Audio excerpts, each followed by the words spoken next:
What if I told you DNA hacking isn't science fiction? It's already here. Imagine AI-driven genetic engineering, creating designer babies, synthetic life forms from scratch, and gene drives capable of reshaping entire ecosystems. Are we ready to embrace this controversial CRISPR revolution? Or are we dangerously unprepared? Stick around. You'll discover exactly what's at stake in humanity's next frontier. AI and genetic engineering. The next frontier. Imagine AI not just as your digital assistant, but as a collaborator in rewriting the code of life itself. That's where we are heading, folks. Artificial intelligence is no longer just about predicting your next Netflix binge. It's becoming the brains behind genetic breakthroughs. Think about it. Analyzing mountains of genomic data is like trying to read the Matrix, but AI? It's Neo in this scenario, deciphering patterns and predicting outcomes that would take us humans centuries. This is not just about speeding things up. It's about unlocking a whole new dimension of genetic understanding, paving the way for innovations we can only begin to dream of. One of the coolest applications? Drug discovery. Forget sifting through millions of compounds by hand. AI can simulate and predict how different genetic modifications will react with diseases, pinpointing potential drug targets with laser-like precision. Personalized medicine is another frontier. Imagine AI tailoring treatments to your unique genetic makeup, making healthcare truly individual. If you're curious about getting a taste of this yourself, start exploring AI-powered tools for genomic analysis online. Even just playing around with datasets can give you a feel for the scale and complexity AI is tackling. It's like learning to read a new language, but the language is life itself. But let's not get carried away thinking AI is some magic wand, right? It's a tool, a super powerful one, but still a tool. The real magic comes from us, from human curiosity and ethical considerations guiding this incredible power. As we unleash AI in genetic engineering, we're not just automating research, we're entering a philosophical realm. Are we ready to hand over the keys to our biological future to algorithms? It's a question worth pondering. Maybe while you're sipping your morning coffee and contemplating the very nature of existence. Casual Friday stuff. CRISPR revolution. Precision gene editing. Now let's talk about CRISPR. If AI is the brains, CRISPR is definitely the hands. Or should I say, the molecular scissors. This technology is a game changer, making gene editing not just possible, but remarkably precise and accessible. Before CRISPR, editing DNA was like trying to fix a typo in a massive book with clumsy tools. Now, it's like having molecular word processors that can pinpoint and correct errors with incredible accuracy. This isn't just incremental progress, it's a revolution in how we interact with our own biology, opening doors we never thought possible. Think about genetic diseases, conditions that were once considered insurmountable. CRISPR offers a real shot at cures. Sickle cell anemia, cystic fibrosis, Huntington's. These are just a few of the diseases being targeted. Scientists are using CRISPR in clinical trials right now, attempting to edit the genes responsible for these conditions, aiming to rewrite the genetic code and alleviate suffering. Want to wrap your head around this?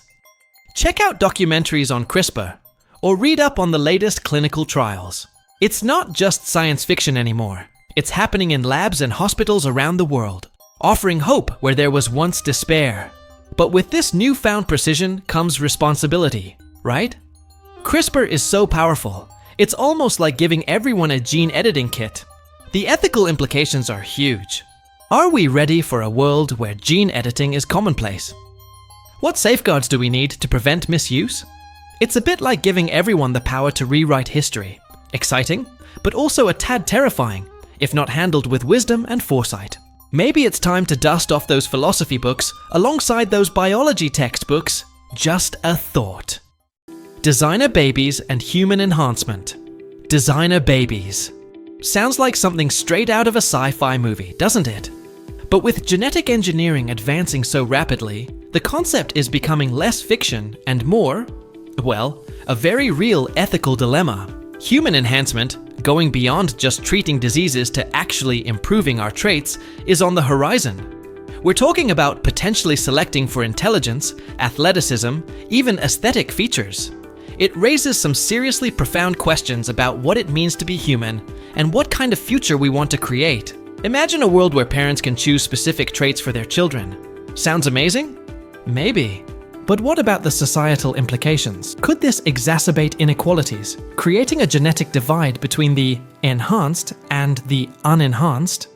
Are we heading towards a future where genetic advantages become another form of social stratification? These are not just hypothetical scenarios. These are real conversations happening in bioethics labs and policy circles right now. If you want to dive deeper, explore the writings of bioethicists like Michael Sandel, or read reports from organizations like the Hastings Center. They grapple with these questions in fascinating detail. Ultimately, the question of designer babies and human enhancement boils down to this. What kind of humanity do we want to build? Are we aiming for a future of genetic optimization, or one that embraces the beautiful, messy diversity of the human gene pool? It's a philosophical tightrope walk, balancing the potential benefits of enhancement with the risks of unintended consequences. Maybe it's time for a good, old-fashioned philosophical debate, perhaps over a pint, and some existential pondering. Because this is about the very essence of who we are and who we want to be. Synthetic biology, creating life from scratch. Now this is where things get truly mind-bending. We're not just editing existing DNA anymore. We're talking about building biological systems from the ground up, creating life from scratch, in a way. It's like moving from being a mechanic who fixes cars to being an engineer who designs and builds entirely new vehicles. This field is about applying engineering principles to biology, designing and constructing new biological parts and systems, and the potential is, frankly, staggering.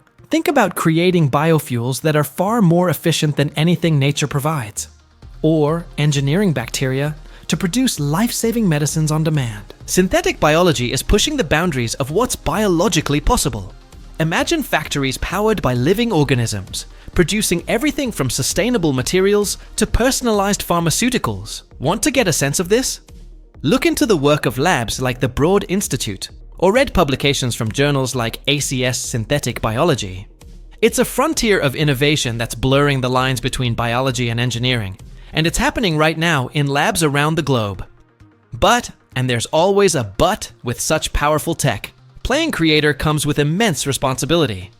Creating new life forms raises profound ethical and safety questions. What are the potential risks of releasing synthetic organisms into the environment?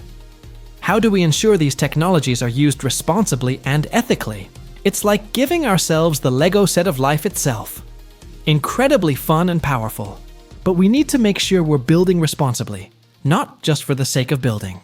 Perhaps a little philosophical reflection on the nature of creation and control is in order, maybe with a side of existential dread and a dash of cautious optimism. Gene drives. Altering ecosystems. Gene drives are like the turbo boost of genetic engineering when it comes to impacting entire populations. Imagine a genetic modification that doesn't just affect an individual, but spreads rapidly through an entire species, altering the genetic makeup of whole ecosystems. That's the power, and the potential peril, of gene drives. They work by ensuring that a specific gene is inherited by nearly all offspring, effectively driving that gene through a population in just a few generations. One of the most talked about applications is in controlling disease vectors like mosquitoes. Imagine using gene drives to make mosquitoes unable to transmit malaria or Zika virus, potentially eradicating these diseases in entire regions.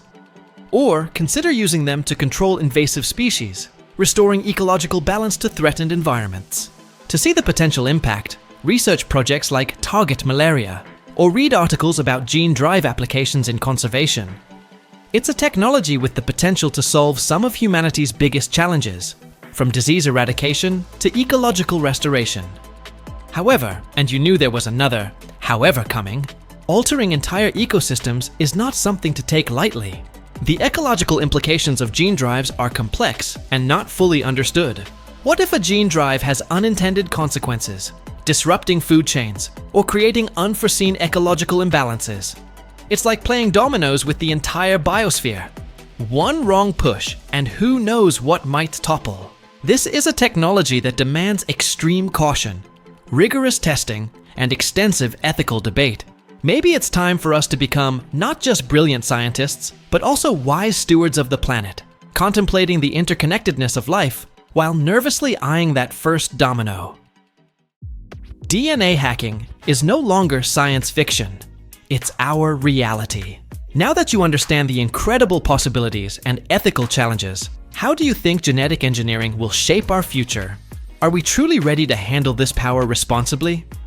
Share your thoughts in the comments below. Don't forget to subscribe and activate notifications to keep exploring the fascinating world of genetics and stay ahead of what's coming next.